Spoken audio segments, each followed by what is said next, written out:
This is an introduction to InterformNG2 for new users.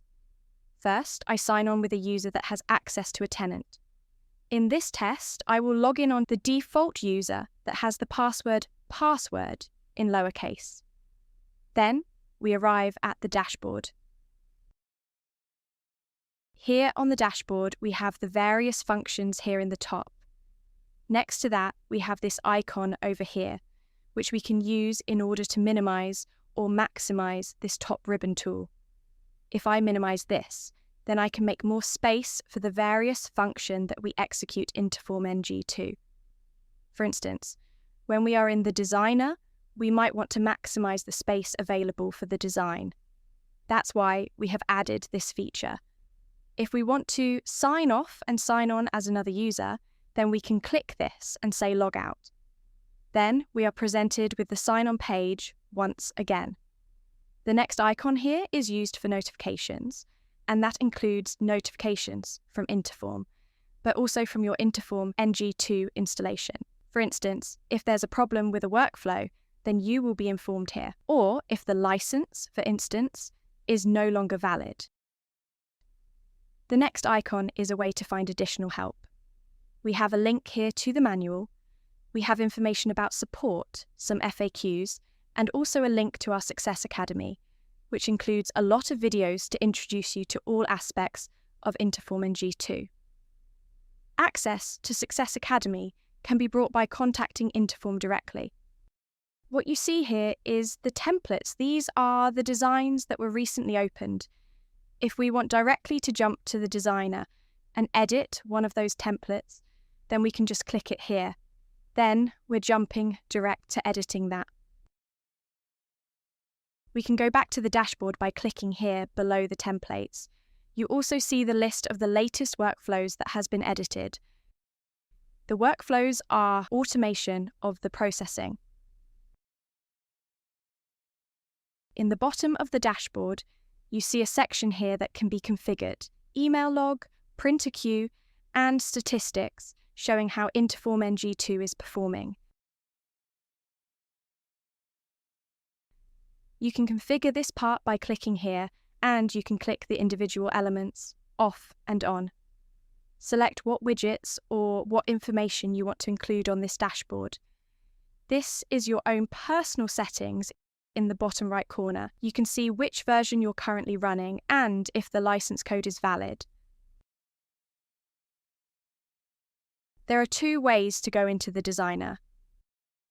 You can click on one of the recently opened templates, or you can click it up here under designer if you want to make a new template. And then we jump directly into the designer. You see the elements on the left. If you want to insert a text into that, by clicking the text element here and then typing in some text.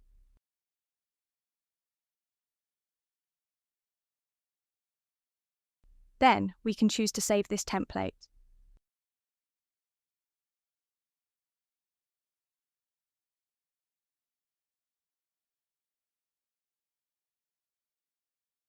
Next on the top ribbon is the library.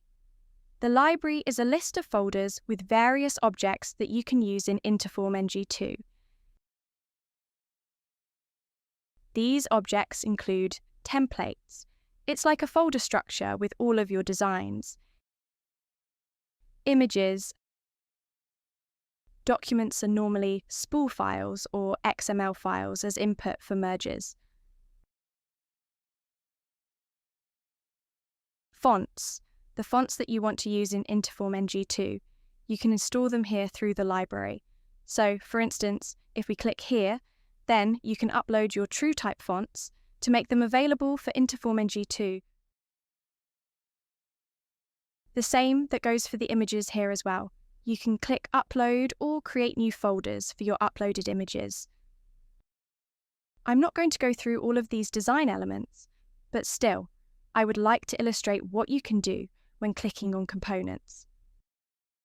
For that, we have a demo template I would like to show you. So here in this demo template, we have a footer. Instead of creating the same section with the footer for all of your designs, you can create it once and define it as a component, and then reuse it in all of your designs. That is what we have done here in this invoice demo template. This invoice demo template is using a specific file. We have it right here. It is an input XML file. We can use this template together with the XML file in a workflow to generate some output. Let me show you how we can combine a dynamic input file that we get and merge that with our design to create a PDF file. Let's jump to our workflows. Create a new workflow. We name it Invoice Demo. Here for the input. These are all the inputs that we can use in order to trigger a workflow. As you can see, there are many ways. One of them is read from file, so we can read from a folder. Let's go with that, and let's call it Invoice Demo. So we are searching this folder for an input file with this filter, so it should be an XML file. Then, when I click Next, and I'm creating a new workflow to monitor this folder. Then, we can do actions for when a new file has arrived in this folder. When we click a plus here, we can then add an action.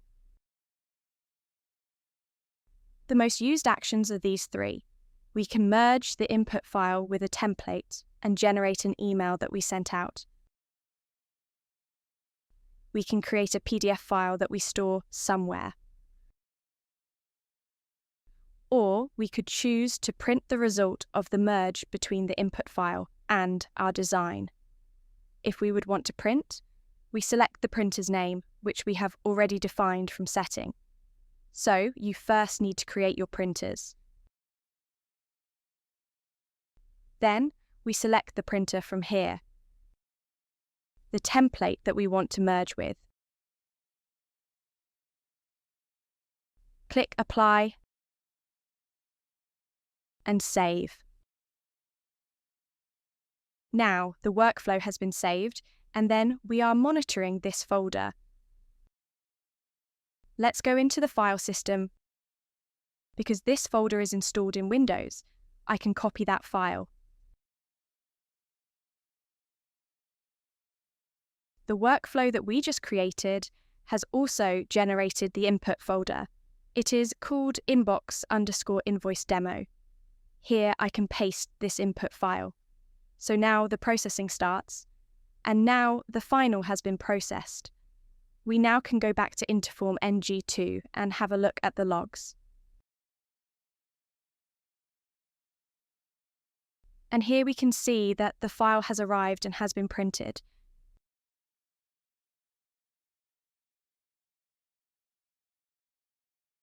If there was an error during processing, you would see an error triangle here. If there was a warning during processing, then we will see this icon instead. Let's go back and edit the workflow. Apart from printing, we can also create a PDF file.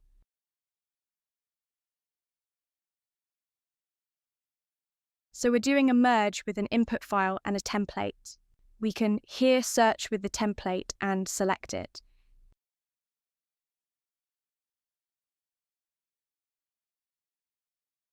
Here we specify which folder we want to save the output PDF and file name. And apply. Let's see for the logs. We have two kinds of logs. We have a job log like we saw previously, so we can see all of the files that have been processed. We also have an email log. If you activate email logging, then you will have an entry here for each email that you send out with InterformNG2. That's all I wanted to show you. If you need additional information, then keep in mind that you can find more information here. But also, you can search InterformNG2 on YouTube and find a lot of videos uploaded by us, Interform.